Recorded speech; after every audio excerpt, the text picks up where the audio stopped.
जय हिंद दोस्तों, इस वीडियो में आपका स्वागत है। दोस्तों आज के इस वीडियो में हम प्रश्नावली 3.5 के पहले सवाल को बहुत ही आसानी से हल करके सीखने वाले हैं। तो आइए देखते हैं पहला सवाल आपका क्या कह रहा है। कह रहा है निम्न रैखिक समीकरणों में से किसका एक अद्वितीय हल है, किसका कोई हल नहीं है, या किसके अपरिमित रूप से अनेक हल है। अद्वितीय हल की स्थिति में उसे वज्र गुणन विधि से ज्ञात कीजिए। तो आपका जो प्रश्न संख्या 1 है वह 4 खंडों में विभक्त है, यानी कि प्रश्न संख्या 1 में 4 सवाल है। उसमें से हम क्या करेंगे, पहले सवाल को इस वीडियो में हल करने वाले हैं। तो आपको क्या करना है, बताना है कि किसका एक अद्वितीय हल है, किसका कोई हल नहीं है, किसके अपरिमित रूप से अनेक हल है। तो इसके लिए भी आपको एक वीडियो बना के दिया गया है। अगर आपने वह वीडियो नहीं देखा है तो उस वीडियो को आप प्ले लिस्ट में जाइए और बहुत ही आसानी से देखिए और सीख जाइए।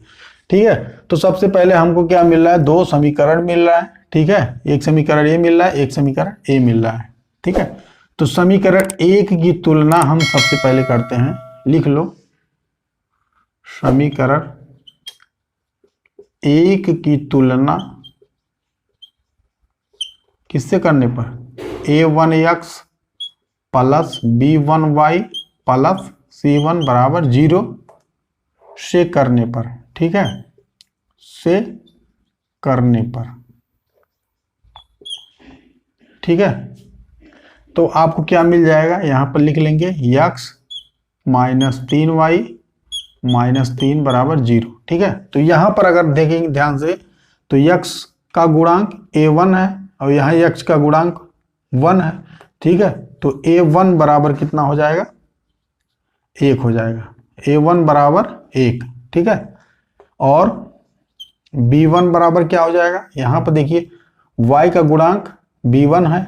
ठीक है, तो यहाँ पर y का गुणांक -3 है, तो b1 बराबर हो जाएगा -3। और c1 बराबर आपको क्या मिल रहा है, यहाँ पर c1 है तो c1 बराबर -3। ठीक है,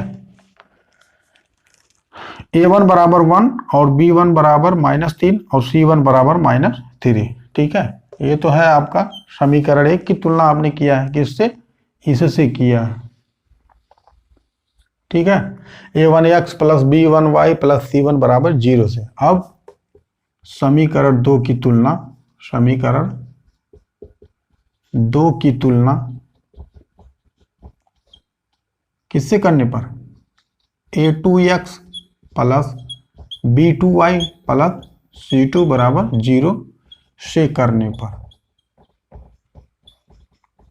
ठीक है, समीकरण 1 में, ठीक है, समीकरण 1 में हमने a1x plus b1y plus c1 से तुलना किया है, क्योंकि a को हमने 1 रखा है, और यहाँ पर समीकरण 2 में a2 b2 और c2 रख दिया है। ठीक है, यानी कि समीकरण 1 की अगर बात करेंगे तो x का गुणांक a1 और y का गुणांक b1 और c अचर राशि। ठीक है, तो समीकरण 2 में अगर देखेंगे तो x का गुणांक a2 और y का गुणांक b2 और c2। ठीक है, तो आपका समीकरण है 3x माइनस 9y माइनस 2 बराबर 0।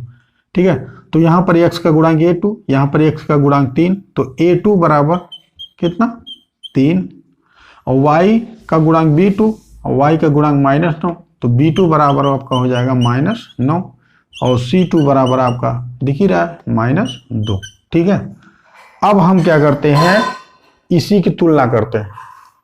क्या करते हैं, इसी की तुलना करेंगे। कैसे, a1 बटा a2 बराबर b1 बटा b2 बराबर c1 बटा c2 के। ठीक है, तो तीनों पे हम क्या करते हैं, मान रख देते हैं।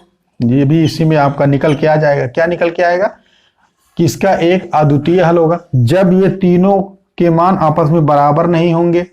ठीक है, जब तीनों के मान आपस में बराबर नहीं होंगे तो इसका एक अद्वितीय हल होगा। ठीक है, अगर तीनों मान बराबर हो जाते हैं, यानी कि a1 बटा a2 बराबर b1 बटा b2 बराबर c1 बटा c2, तो इसके अपरिमित रूप से अनेक हल होंगे।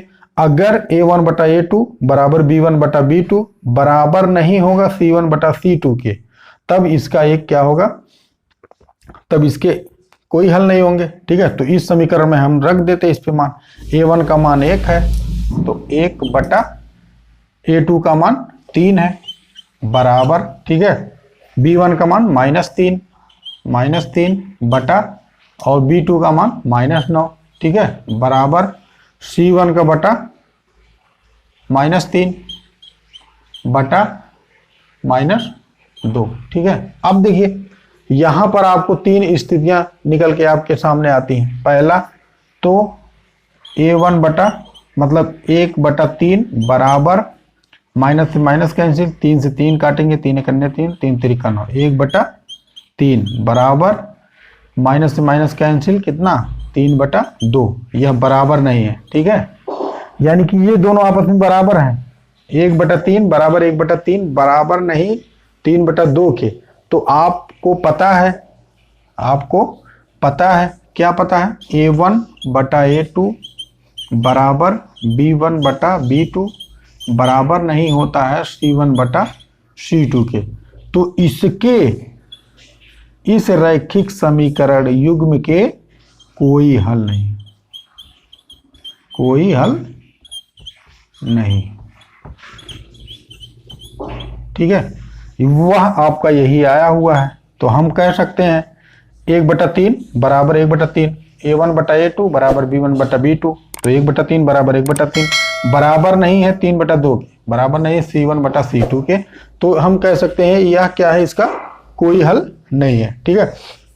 और अगर तीनों आपस में बराबर होते हैं तो इसको हम क्या कर सकते हैं, अपरिमित रूप से अनेक हल, अपरिमित रूप से अनेक हल, ठीक है। यह हो गया जब तीनों के मान आपस में क्या होते हैं, बराबर होते हैं। तो हम कह सकते हैं इसके क्या होंगे, अपरिमित रूप से अनेक हल होंगे। कब, जब A1/A2 बराबर B1/B2 बराबर C1/C2 के। और एक स्थिति आपके सामने आती है जब A1/A2 बराबर नहीं होगा B1/B2 के। यहां देख लीजिए, इसको यहां पे मिटा दे रहा है, ठीक है।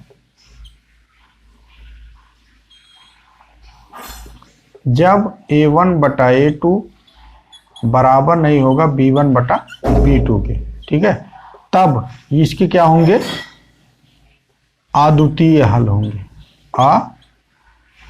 अद्वितीय हल होंगे।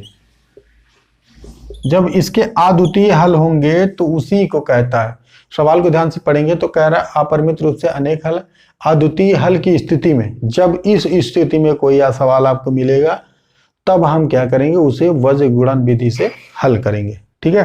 तो 3 स्थितियां आपके सामने हैं। पहली स्थिति आपकी ये है, ठीक है, दूसरी स्थिति आपकी ये हो गई और तीसरी स्थिति आपकी ये हो गई। तो यह जो सवाल है, इस सवाल में आपको क्या मिल रहा है, 1/3 बराबर 1/3 बराबर नहीं है 3/2 के। तो हम कह सकते हैं A1/A2 बराबर नहीं, बराबर है B1/B2 बराबर नहीं है C1/C2 के, ठीक है। तो तीसरा नियम इस पे लागू होता है। तो हम कह सकते हैं कि इस रैखिक समीकरण युग्म के कोई हल नहीं है, ठीक है। तो आपका उत्तर क्या हो जाएगा, इस रैखिक समीकरण युग्म के कोई हल नहीं है। तो उम्मीद करते हैं यह सवाल लगाना आप बहुत ही आसानी से सीख गए होंगे, अगर आपने वीडियो को शुरू से अंत तक देखा होगा तो।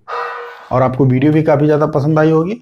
अगर वीडियो पसंद आई हो तो वीडियो को लाइक कीजिए, शेयर कीजिए, कमेंट कीजिए। अगर आप हमारे चैनल पर नए हैं तो चैनल को सब्सक्राइब कीजिए।